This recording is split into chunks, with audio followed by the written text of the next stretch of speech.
Hello friends, कैसे हैं आप सब। दोस्तों, आज थोड़ा करंट अफेयर्स लाने में देर हो गई है क्योंकि मैं गांव आ गया हूं और कुछ समस्या है इंटरनेट की, आप समझ सकते हो, घर पे होती है। तो इसलिए आज का ये 21 मई का करंट अफेयर्स शुरू करते हैं। और आपको पता ही है, करंट अफेयर्स के साथ मैप और जीएस स्टडी भी हम लोग करते हैं।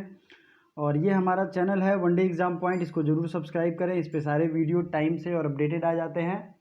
तो आपको अगर करंट अफेयर्स की पीडीएफ खरीदनी हो तो आप मेरे अमित सिंह आर्या इस आईडी से संपर्क कर सकते हैं। फेसबुक और इंस्टाग्राम पे पूछ सकते हैं कैसे पेमेंट करना है, डायरेक्ट पेमेंट करके भी ले सकते हैं। अदरवाइज़ आप डिस्क्रिप्शन में लिंक है, लिंक पर डायरेक्ट पेमेंट करके ले सकते हैं। तो दो ऑप्शन है आपके पास, फेसबुक से बात करके और दूसरी जो है डायरेक्ट लिंक पर दबा के, इंस्टा मोजो का अकाउंट है। तो आज का पहला क्वेश्चन है world bee day. Bee day मतलब मधुमक्खी दिवस। मधुमक्खी बहुत लोगों को अच्छा भी लगता होगा। तो ये कब मनाया जाता है? तो ये 20 मई, 25 मई, 31 मई या फिर 22 मई, बताइए। तो ये वर्ल्ड मधुमक्खी दिवस जो है ये मनाया जाता है 20 मई को। और क्यों मनाया जाता है आपको ये पता होना चाहिए कि मधुमक्खियाँ जो होती हैं वो इन्वायरमेंट और इकोलॉजी के लिए बहुत ही ज़्यादा बेनिफिशियल होती हैं, बहुत ही उनका एडवांटेज होता है। और उनके एडवांटेज को सेलिब्रेट करने के लिए आपको ये बात पता होगा, वो सोशल रिलेशनशिप को दर्शाने में बहुत हाई क्लास की सोशल रिलेशनशिप उनकी होती है।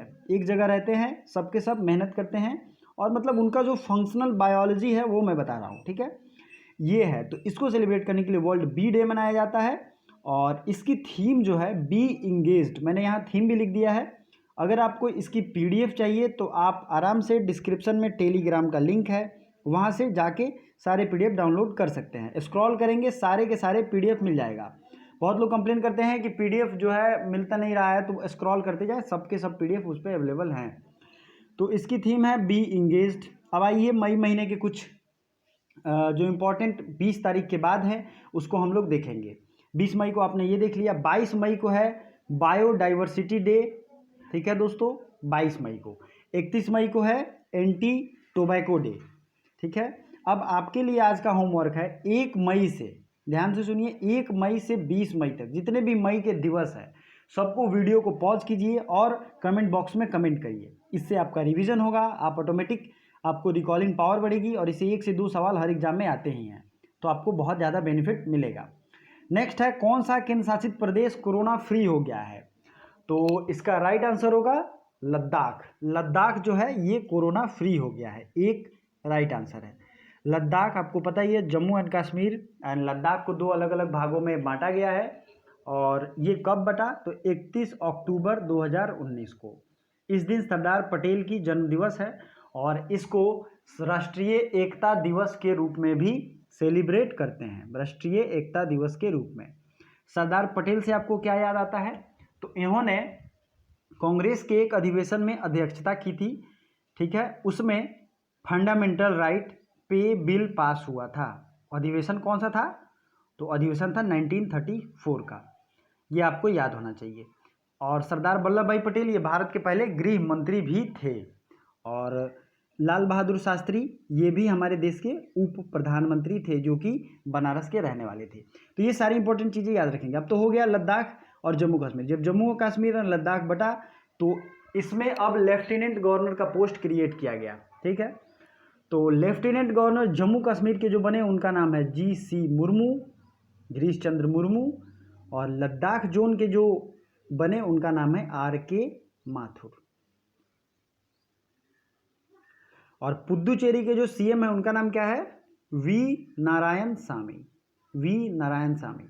मैंने कई बार बताया है, पुद्दुचेरी जो है 3 स्टेट में फैला हुआ है। पुद्दुचेरी जो यूनियन टेरिटरी है वो 3 स्टेट में फैला है। दिल्ली में अभी पता ही है कोरोना का बहुत बुरा हाल, बहुत कहर बरपाया हुआ है, लेकिन दिल्ली भी एक तरीके से यूनियन टेरिटरी है और इसे स्पेशल यूनियन टेरिटरी के तहत दर्जा भी दिया गया है, 69th अमेंडमेंट एक्ट जो हुआ था उसके तहत। तो अब बात करते हैं, दिल्ली के CM है अरविंद केजरीवाल और गवर्नर हैं अनिल बैजल। तो आज हम लोग फिजिकल मैप इंडिया का देखने वाले हैं और तमाम सारी चीज़ों को रिवीजन करेंगे। तो आज हम लोग ऊपर देखेंगे, और आपको पता ही है सिक्किम और जम्मू एंड कश्मीर में चाइना से काफ़ी तरफवारी हो रही है और बहुत गंभीर सिचुएशंस हैं। तो इसको देखेंगे हम लोग। सबसे ऊपर जो आपको ये दिख रहा होगा K2, ये भारत की सबसे ऊंची चोटी है। काराकोरम रेंज भी कहते हैं। उसके नीचे अगर आप देखेंगे तो ये है जास्कर रेंज, जास्कर रेंज है, पीर पंजाल रेंज है, नंगा पर्वत है। ये जो है तीनों कहाँ हैं तो जम्मू कश्मीर में। नंदा देवी है उत्तराखंड में। ठीक है, आपको ये ध्यान रखना चाहिए। नंदा देवी है उत्तराखंड में और नंगा पर्वत है इसमें, क्योंकि कन्फ्यूजन यही होता है। हिमाचल प्रदेश की राजधानी है शिमला, आपको पता है। अब जम्मू कश्मीर में भारत का सबसे फ्रेश वाटर लेक है, सबसे बड़ा, उसका नाम है वुलर लेक। और डल लेक भी है श्रीनगर में। तो झेलम नदी के किनारे है डल लेक। अब दो नदियां और हैं, दो झील और हैं वहाँ पे, दोनों का थोड़ा सा चाइनीज टाइप नाम है। एक तो है पंगांग सो, पंगांग सो, और दूसरा है सो मुरोरी। आप मैप अगर आपके पास होगा तो वहाँ आप देख पाएंगे। ये दोनों नदियाँ झील जो है ये है लद्दाख में।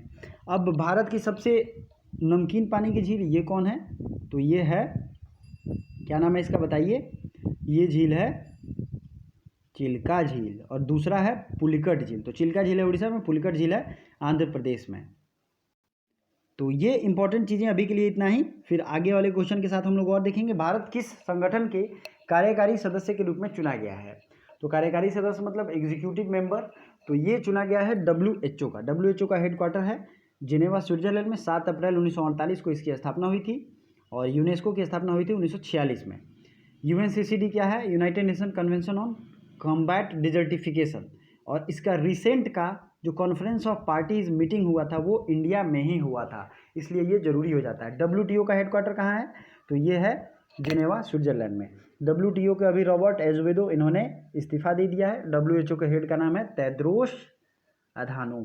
तो आई होप इतना मैं फैक्ट बताता हूँ, आप लोग उबते नहीं होंगे, आप लोग का रिविजन हो जाता होगा, तो ये अच्छी बात है। गोविंद राजुलू चिंताला ये किस ऑर्गेनाइजेशन के अध्यक्ष बन गए हैं? Govind Rajulu Chintala is the head of which organisation? ये नए अपॉइंट हुए हैं। और किसी ने मुझे सुझाव दिया था कि सर अगर किसी भी चीज़ का और इम्पॉर्टेंट फ़ोटो अगर इंक्लूड कर देंगे तो वो बहुत बेटर रहेगा। मुझे ये सुझाव बहुत ही अच्छा लगा, जिसने भी दिया था वो बहुत बेटर सुझाव दिया है। कल से मैं शुरू करूँगा, क्योंकि अभी मैं गाँव में हूँ तो इंटरनेट की थोड़ी प्रॉब्लम है, तो उससे विजिबिलिटी जितना ज़्यादा रहेगा आपको क्लियरेंस उतना ही ज़्यादा रहेगा कॉन्सेप्ट में। इस तरीके के सुझाव अगर आप लोगों के पास हो, कुछ नई डिमांड हो, तो आप कमेंट कर सकते हैं, मुझे बहुत अच्छा लगेगा। गोविंद राजुलू चिंताला ये जो हैं नाबार्ड के हेड बने हैं, national bank for agricultural and rural development. NABARD का फुल फॉर्म है, जो लोग लिखना चाहते हैं लिख लें, national bank for rural, national bank for agriculture and rural development. ठीक है, इसकी स्थापना कब हुई थी? इसकी स्थापना हुई थी 1982 में, 1982। ठीक है, अब बात करते हैं SBI और RBI। SBI की स्थापना हुई थी 1955 और RBI की स्थापना हुई थी 1935 के एक्ट में इसकी बात की गई थी, और इसको जो है नेशनलाइजेशन किया गया था 1949 में, और स्थापना तो 1935 में हुई, राष्ट्रीयकरण हुआ 1949 में। RBI से दो क्वेश्चन बहुत पूछे जाते हैं। RBI के पहले गवर्नर कौन थे? तो वो थे सर ऑसबॉर्न स्मिथ। ठीक है, और अगर आपसे सवाल ये पूछा जाए कि RBI के फर्स्ट इंडियन गवर्नर कौन थे, तो आप क्या जवाब दोगे? उसका राइट आंसर है CD देशमुख, ये राइट आंसर है। ठीक है, तो ये दोनों चीज़ें आपको ध्यान रखनी चाहिए। अभी शक्तिकांता दास जो हैं ये RBI के 25वें गवर्नर हैं। चलिए, थॉमस थवेन का निधन हो गया, वो किस देश के PM थे? तो ये थे लिसोथो के ये PM। तो लिसोथो जो है इसके इनका निधन हो गया, और ये क्वेश्चन आप यहाँ देख सकते हैं। लिसोथो कहाँ है? थोड़ा सा ये ऑब्सक्योर्ड दिखेगा, लेकिन ये है साउथ अफ्रीका, और इसी में जो ये रेड दिख रहा है इसके आसपास है लिसोथो। इसकी राजधानी है मसेरू। और इस सबसे ज़्यादा सवाल अगर पूछा जाता है, मैंने राज्य राजधानी पे एक अलग वीडियो बनाया भी है, उसकी वीडियो राज्य राजधानी और करेंसी की पूरी डिटेल में है। आप जाएंगे ज्योग्राफी के प्लेलिस्ट में, जिसका लिंक डिस्क्रिप्शन में दिया गया है। दोस्तों, डिस्क्रिप्शन में जितने भी इंपॉर्टेंट प्लेलिस्ट हैं सबके लिंक मौजूद हैं, आपको जाना है, उसमें क्लिक करना है, आप देख सकते हैं जो भी आपके हैं, आपको परेशान होने की भी ज़रूरत नहीं है। ठीक है, तो लिसोथो ये है, और यहाँ इसकी राजधानी मसेरू है। साउथ अफ्रीका की 3 राजधानियाँ, प्रिटोरिया, केपटाउन और बोलेमफेंटेन। आपके लिए सवाल ये है कि कौन एग्जीक्यूटिव राजधानी है, कौन लेजिस्लेटिव और कौन जुडिशियरी। 3 तरह की राजधानियाँ कौन कौन सी हैं? अब बात करते हैं नामीबिया। नामीबिया की राजधानी है विंडहोक, यहाँ आप देख सकते हैं। दूसरा है मोजाम्बिक। मोजाम्बिक का है, यहाँ राजधानी क्या है बताइए? मोजाम्बिक की राजधानी है मापुतो। मेडागास्कर का राजधानी क्या है? अनंत नवीरियो। ये है मोजाम्बिक की राजधानी। अब आते हैं ऊपर, इजिप्ट। इजिप्ट मतलब मिस्र हिंदी में, इसकी राजधानी है कायरो। और यहाँ है स्वेज नहर। स्वेज नहर मेडिटेरेनियन सी को रेड सी से जोड़ता है। यह है स्टेट ऑफ बाबल मंडेब, जो कि रेड सी को गल्फ ऑफ एडन से जोड़ता है। तो ये सारे फैक्ट्स आपको याद रखने हैं। तो ये साउथ अफ्रीका के सारे कंट्रीज़ जो हैं, ये सारे इंपॉर्टेंट आपको याद रखने चाहिए, जिनके भी मैंने नाम बताएं। अब साउथ अफ्रीका को यूरोप से कौन सा स्ट्रेट अलग करता है? तो ये स्ट्रेट है स्ट्रेट ऑफ जिब्राल्टर। ठीक है, जिब्राल्टर स्ट्रेट अलग करता है। चलिए अगला क्वेश्चन की तरफ। 6 नंबर क्वेश्चन है, आरटीआई हेल्पलाइन नंबर किसने जारी किया है? तो ये जारी किया है पंजाब ने। पंजाब के सीएम है कैप्टन अमरिंदर सिंह, और यहाँ के गवर्नर है वीपी सिंह बदनौर। हरियाणा के सीएम है मनोहर लाल खट्टर। दिल्ली का तो मैंने बता ही दिया। उत्तर प्रदेश का आपको पता है, और आप कमेंट भी कर सकते हैं। उत्तर प्रदेश से रिलेटेड और भी इन्फॉर्मेशन है, आप बता सकते हैं। किस देश ने WHO को $2 बिलियन देने की घोषणा की है? तो ये देश है चीन। एक जो है वो राइट आंसर होगा। और बता दें, चीन की राजधानी है बीजिंग। बीजिंग में 2 हेडक्वार्टर है 2 बैंकों का। एक तो है AIIB, Asia infrastructure investment bank, और दूसरा है न्यू डेवलपमेंट बैंक। तो न्यू डेवलपमेंट बैंक को ब्रिक्स बैंक भी कहते हैं। और KV कामत इसके जो प्रेसिडेंट थे, KV कामत, ये इंडिया के पहले, इंडिया की तरफ से ही प्रेसिडेंट थे। तो आपको ये दोनों चीज़ें याद रखनी हैं। WHO को जो है चीन ने $2 बिलियन देने का घोषणा तो किया है, लेकिन किस देश ने घोषणा ये किया है कि रोकने की फंडिंग रोकने की घोषणा की है? अमेरिका ने। चीन के जो राष्ट्रपति हैं वो शी जिनपिंग हैं, और ये आपको याद रखना चाहिए, शी जिनपिंग। अब बात करते हैं, चीन का ये इलेक्ट्रॉनिक पेमेंट सिस्टम एक लॉन्च हुआ है। ठीक है, digital currency electronic payment, DCEP, ये चीन ने लॉन्च किया है। तो आपको याद रखना चाहिए, ये डिजिटल पेमेंट सिस्टम का करेंसी है। तियानवेन फर्स्ट, ये चाइना का फर्स्ट मून मिशन है। क्या नाम है इसका? तियानवेन 1। नेक्स्ट है, किस देश ने अपने नए मानचित्र में काला पानी को दिखा दिया है? काला पानी ये डिस्प्यूटेड प्लेस है। तो ये जो इसका राइट आंसर होगा ये है नेपाल। इंडिया और नेपाल के बीच में काला पानी जो है ये डिस्प्यूटेड प्लेस है। तो आइए आपको मैं दिखाता हूँ ये काला पानी दरअसल है कहाँ। तो ये है आपको उत्तराखंड, और ये उत्तराखंड की राजधानी है देहरादून। त्रिवेंद्र सिंह रावत यहाँ के CM, और बेबी रानी मौर्य यहाँ की गवर्नर। तो ये है उत्तराखंड में काला पानी नामक जगह, और ये डिस्प्यूटेड है भारत और नेपाल में। तो कुछ दिन पहले भारत ने इस काला पानी को अपने मैप में दिखाया था, अब नेपाल ने इसे अपने मैप में दिखा लिया है। तो ये जो है आपको याद रखना चाहिए। नेक्स्ट क्वेश्चन की तरफ बढ़ते हैं। एक नेशनल पार्क है वहाँ पे, उसका नाम है Corbett national park. Corbett national park सबसे पहले भारत का नेशनल पार्क था। इसका पहले नाम था हेली नेशनल पार्क। ठीक है, चलिए। वर्ल्ड हाइपरटेंशन डे, विश्व रक्तचाप दिवस, कब मनाया गया? तो ये मनाया गया 17 मई को, 18 मई को, 19 मई को, या 20 मई को।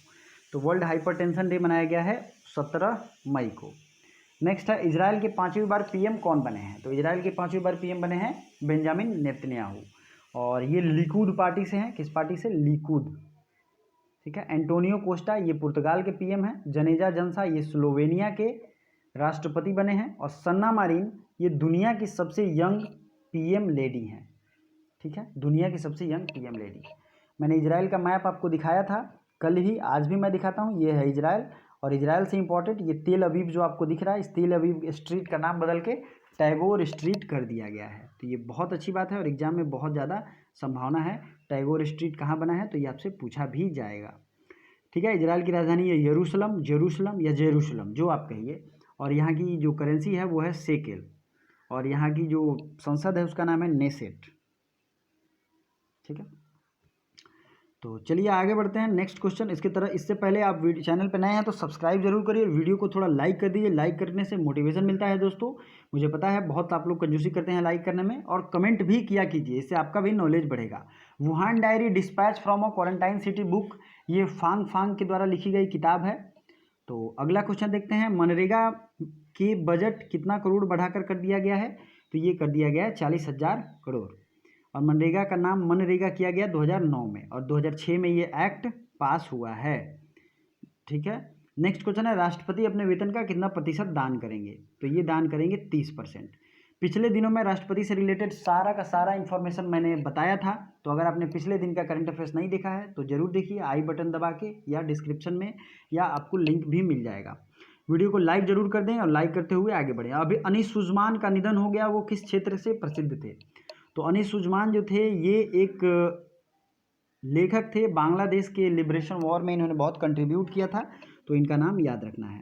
राष्ट्रीय प्रवासी सूचना पोर्टल ये बनाया गया है NDMA के द्वारा। 15 नंबर क्वेश्चन है, राष्ट्रीय migrant information system developed by NDMA national disaster management authority. Last question आपके लिए जो कमेंट करना है कि 16 में चरण पादुका पहल किस राज्य सरकार की है? जो भी इसका राइट आंसर हो डिटेल में कमेंट करके बताइए। और लास्ट तक देखने के लिए video thank you so much.